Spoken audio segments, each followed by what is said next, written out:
ਵਾਹਿਗੁਰੂ ਜੀ ਕਾ ਖਾਲਸਾ, ਵਾਹਿਗੁਰੂ ਜੀ ਕੀ ਫਤਿਹ। ਖੋਜ ਗੁਰਬਾਣੀ ਵਿੱਚ ਆਪ ਸਭ ਦਾ ਸਵਾਗਤ ਹੈ ਜੀ। ਸਭ ਨੂੰ ਜੀ ਆਇਆਂ ਜੀ। ਆਓ ਅਸੀਂ ਸਾਰੇ ਮਿਲ ਕੇ ਪਹਿਲਾਂ ਸ਼ਬਦ ਦਾ ਉਚਾਰਨ ਤੇ ਉਸ ਤੋਂ ਉਪਰੰਤ ਉਸਦੇ ਅਰਥ ਕਰਾਂਗੇ। ਸਿਰ ਰਾਗ ਮਹੱਲਾ ਤੀਜਾ। ਸਹਿਜੇ ਨੂੰ ਸਭ ਲੋਚਦੀ, ਬਿਨ ਗੁਰ ਪਾਇਆ ਨ ਜਾਏ। ਪੜ ਪੜ ਪੰਡਤ ਜੋਤ ਕੀ, ਥੱਕੇ ਪੇਖੀ ਭਰਮ ਭੁਲਾਏ। ਗੁਰ ਭੇਟੇ ਸਹਿਜ ਪਾਇਆ, ਆਪਣੀ ਕਿਰਪਾ ਕਰੇ ਰਜਾਏ। ਭਾਈ ਰੇ ਗੁਰ ਬਿਨ ਸਹਿਜ ਨ ਹੋਏ, ਸਬਦੇ ਹੀ ਤੇ ਸਹਿਜ ਉਪਜੇ। ਹਰ ਪਾਇਆ ਸਚ ਸੋਏ ਰਹਾਓ, ਸਹਿਜੇ ਗਾਵਿਆ ਥਾਇ ਪਵੇ। ਬਿਨ ਸਹਿਜੇ ਕਥਨੀ ਬਾਤ, ਸਹਿਜੇ ਹੀ ਭਗਤ ਉਪਜੇ। ਸਹਿਜ ਪਿਆਰ ਬੈਰਾਗ, ਸਹਿਜੇ ਹੀ ਤੇ ਸੁਖ ਸਾਂਤ। ਹੋਏ ਬਿਨ ਸਹਿਜੇ ਜੀਵਨ ਬਾਦ, ਸਹਿਜ ਸਲਾਹੀ ਸਦਾ ਸਦਾ। ਸਹਿਜ ਸਮਾਧ ਲਗਾਏ, ਸਹਿਜੇ ਹੀ ਗੁਣ ਉਚਰੇ। ਭਗਤ ਕਰੇ ਲਿਵ ਲਾਏ, ਸਭ ਤੇ ਹੀ ਹਰ ਮਨ ਵਸੈ।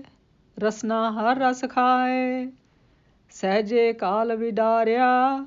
ਸਚ ਸਰਨਾਈ ਪਾਏ, ਸਹਿਜੇ ਹਰ ਨਾਮ ਮਨ ਵਸਿਆ। ਸੱਚੀ ਕਾਰ ਕਮਾਏ, ਸੇਵੜ ਭਾਗੀ ਜਿਨੀ ਪਾਇਆ। ਸਹਿਜੇ ਰਿਹਾ ਸਮਾਏ, ਸਹਿਜੇ ਵਿੱਚ ਸਹਿਜ ਨ ਉਪਜੇ। ਮਾਇਆ ਦੂਜੇ ਪਾਏ, ਮਨ ਮੁਖ ਕਰਮ ਕਮਾਵਣੇ। ਹਉਮੈ ਜਲੇ ਜਲਾਏ, ਜੰਮਣ ਮਰਨ ਨ ਚੁਕਈ। ਫਿਰ ਆਵੇ ਜਾਏ, ਤ੍ਰੈ ਗੁਣਾ ਵਿੱਚ ਸਹਿਜ ਨ ਪਾਈਏ। ਤ੍ਰੈ ਗੁਣ ਭਰਮ ਭੁਲਾਏ, ਪੜੀਏ ਗੁਣੀਏ ਕਿਆ ਕਥੀਏ। ਜਾ ਮੁੱਢੋ ਕੁਥਾ ਜਾਏ, ਚੌਥੇ ਪਦ ਮੇ ਸਹਿਜ ਹੈ। ਗੁਰਮੁਖ ਪੱਲੇ ਪਾਏ, ਨਿਰਗੁਣ ਨਾਮ ਨਿਧਾਨ ਹੈ। ਸਹਿਜੇ ਸੋਝੀ ਹੋਏ, ਗੁਣਵੰਤੀ ਸਲਾਇਆ। ਸੱਚੇ ਸੱਚੀ ਸੋਏ, ਭੁਲਿਆ ਸਹਿਜ ਮਿਲਾਇਸੀ। ਸ਼ਬਦ ਮਿਲਾਵਾ ਹੋਏ, ਬਿਨ ਸਹਿਜੇ ਸਭ ਅੰਧ ਹੈ। ਮਾਇਆ ਮੋਹ ਗੁਬਾਰ, ਸਹਿਜੇ ਹੀ ਸੋਝੀ ਪਈ। ਸੱਚੇ ਸ਼ਬਦ ਅਪਾਰ, ਆਪੇ ਬਖਸ਼ ਮਿਲਾਇਨ। ਪੂਰੇ ਗੁਰ ਕਰਤਾਰ, ਸਹਿਜੇ ਅਦਿਸ਼ਟ ਪਛਾਣੀਏ। ਨਿਰਭਉ ਜੋਤ ਨਿਰੰਕਾਰ, ਸਭਨਾ ਜੀਆਂ ਕਾ ਇਕ ਦਾਤਾ। ਜੋਤੀ ਜੋਤ ਮਿਲਾਵਣਹਾਰ, ਪੂਰੇ ਸ਼ਬਦ ਸਲਾਹੀਏ। ਜਿਸ ਦਾ ਅੰਤ ਨ ਪਾਰਾਵਾਰ, ਗਿਆਨੀਆਂ ਕਾ ਤਨ ਨਾਮ ਹੈ। ਸਹਿਜ ਕਰੇ ਵਾਪਾਰ, ਅੰਧਨ ਲਾਹਾ ਹਰ ਨਾਮ ਲੈਨ। ਅਖੁੱਠ ਭਰੇ ਭੰਡਾਰ, ਨਾਨਕ ਤੋਟ ਨ ਆਵਈ। ਦੀਏ ਦੇਵਨਹਾਰ, ਅੰਧਨ ਲਾਹਾ ਹਰ ਨਾਮ ਲੈਨ। ਅਖੁੱਟ ਭਰੇ ਭੰਡਾਰ, ਨਾਨਕ ਤੋਟ ਨ ਆਵਈ। ਦੀਏ ਦੇਵਨਹਾਰ। ਗੁਰੂ ਜੀ ਕਹਿੰਦੇ ਹਨ ਕਿ ਸਾਰੀ ਸ੍ਰਿਸ਼ਟੀ ਮਨ ਦੀ ਸ਼ਾਂਤੀ ਲਈ ਤਰਸਦੀ ਹੈ, ਪਰ ਗੁਰੂ ਦੀ ਸ਼ਰਨ ਤੋਂ ਬਿਨਾਂ ਇਹ ਸਹਿਜ ਅਵਸਥਾ ਪ੍ਰਾਪਤ ਨਹੀਂ ਕੀਤੀ ਜਾ ਸਕਦੀ। ਪੰਡਤ ਅਤੇ ਜੋਤਸ਼ੀ ਸ਼ਾਸਤਰਿਕ ਆਦਿਕ ਧਰਮ ਪੁਸਤਕਾਂ ਪੜ੍ਹ ਪੜ੍ਹ ਕੇ ਥੱਕ ਗਏ ਹਨ, ਪਰ ਸਹਿਜ ਅਵਸਥਾ ਪ੍ਰਾਪਤ ਨਾ ਕਰ ਸਕੇ। 6 ਭੇਖਾਂ ਦੇ ਸਾਧੂ ਵੀ ਭਟਕ ਭਟਕ ਕੇ ਕੁਰਾਹੇ ਹੀ ਪੈ ਰਹੇ, ਉਹ ਵੀ ਸਹਿਜ ਅਵਸਥਾ ਨਾ ਲੱਭ ਸਕੇ। ਜਿਨ੍ਹਾਂ ਉੱਤੇ ਪਰਮਾਤਮਾ ਆਪਣੀ ਰਜ਼ਾ ਅਨੁਸਾਰ ਕਿਰਪਾ ਕਰਦਾ ਹੈ, ਉਹ ਗੁਰੂ ਨੂੰ ਮਿਲ ਕੇ ਸਹਿਜ ਅਵਸਥਾ ਨੂੰ ਪ੍ਰਾਪਤ ਕਰ ਲੈਂਦੇ ਹਨ।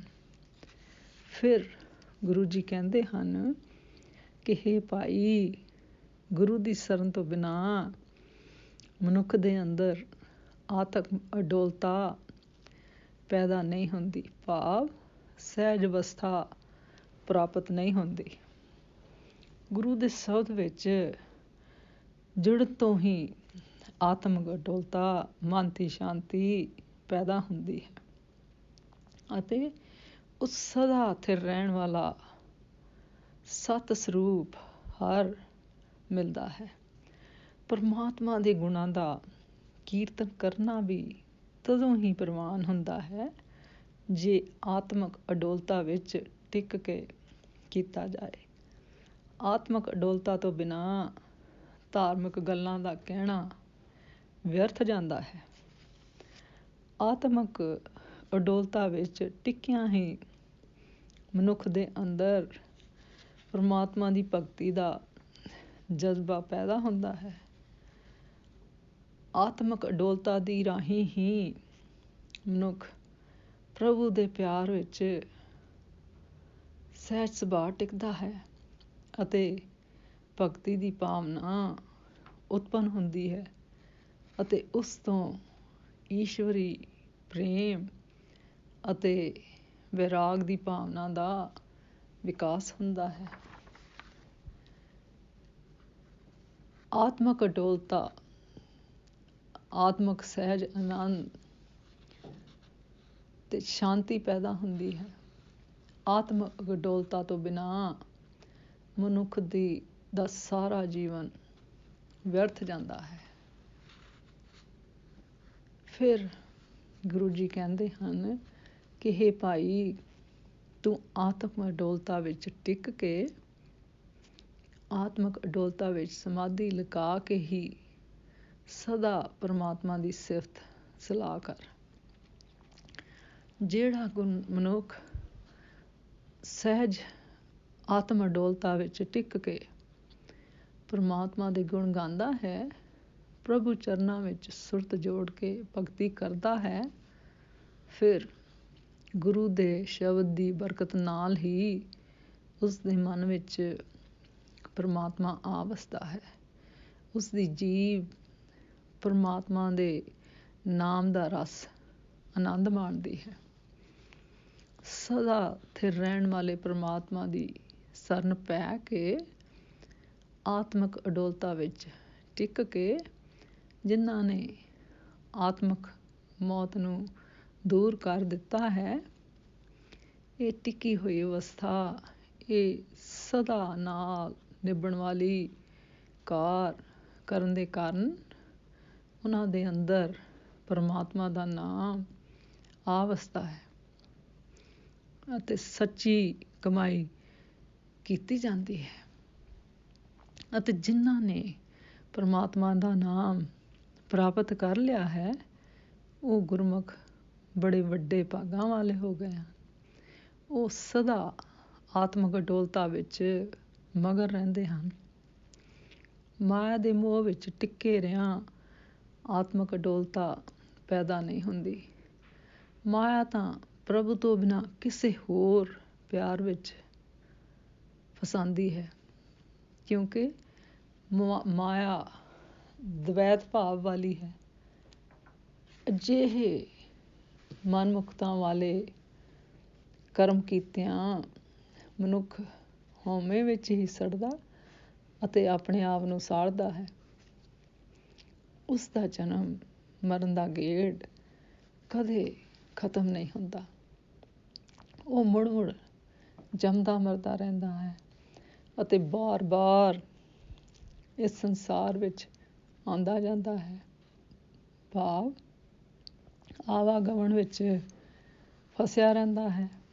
ਫਿਰ ਗੁਰੂ ਜੀ ਕਹਿੰਦੇ ਹਨ ਕਿ ਮਾਇਆ ਦੇ ਮੋਹ ਵਿੱਚ ਟਿੱਕੇ ਰਹਿਆਂ ਆਤਮਿਕ ਅਡੋਲਤਾ ਪੈਦਾ ਨਹੀਂ ਹੁੰਦੀ। ਮਾਇਆ ਦੇ 3 ਗੁਣ ਰੱਜੋ, ਸਤੋ ਅਤੇ ਤਮੋ ਦੇ ਕਾਰਨ ਮਨੁੱਖ ਭਟਕਣਾ ਵਿੱਚ ਫਸ ਕੇ ਕੁਰਾਹੇ ਪਿਆ ਰਹਿੰਦਾ ਹੈ।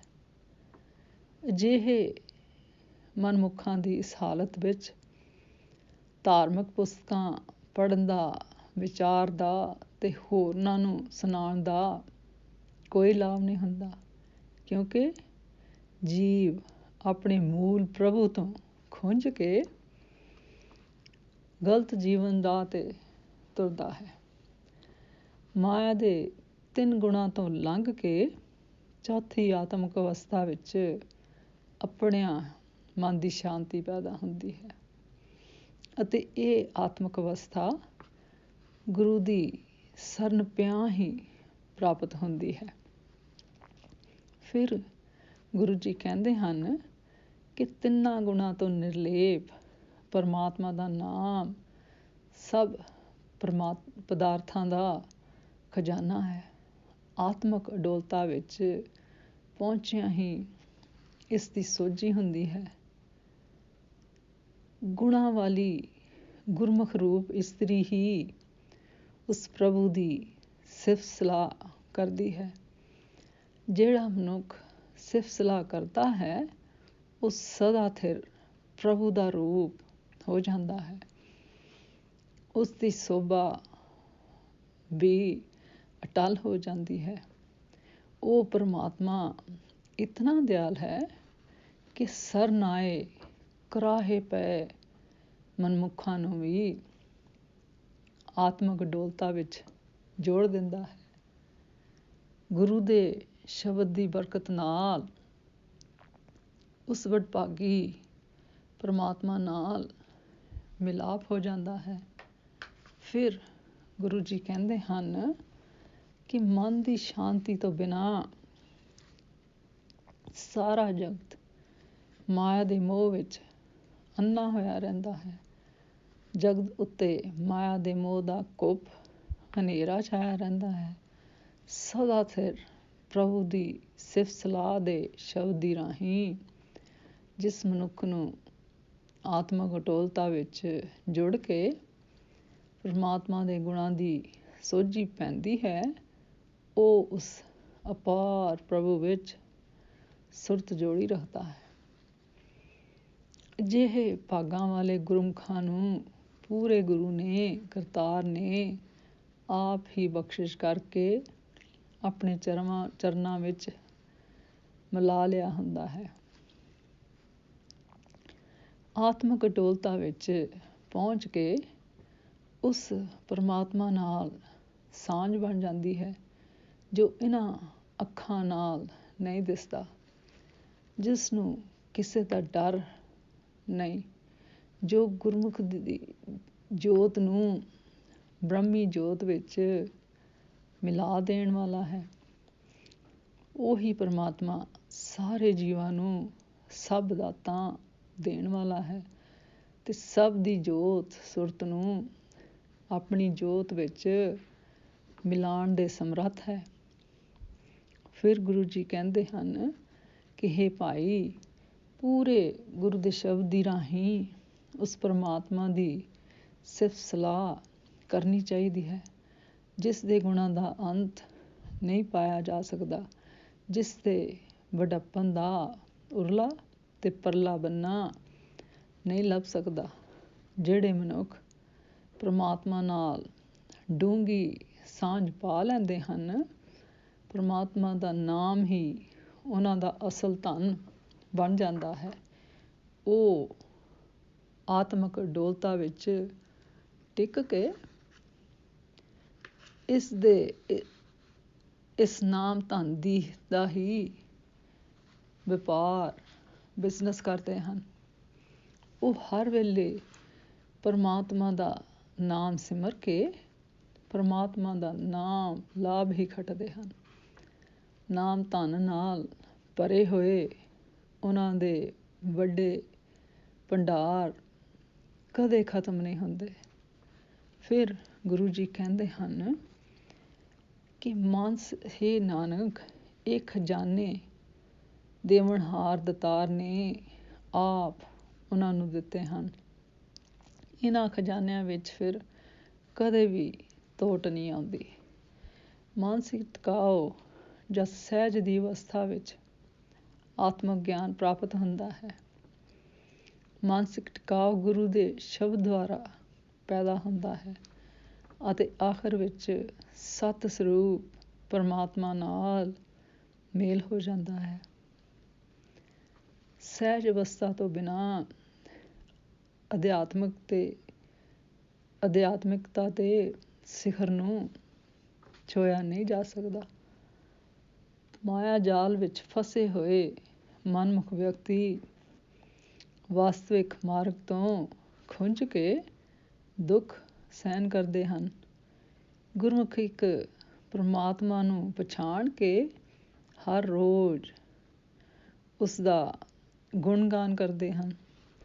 ਅੱਜ ਦਾ ਵਿਚਾਰ ਕਰਦਿਆਂ ਮੇਰੇ ਕੋਲੋਂ ਅਨੇਕਾਂ ਭੁੱਲਾਂ ਹੋਈਆਂ ਹੋਣਗੀਆਂ, ਉਸ ਵਾਸਤੇ ਮੈਂ ਖਿਮਾ ਦੀ ਜਾਚਕ ਹਾਂ ਜੀ।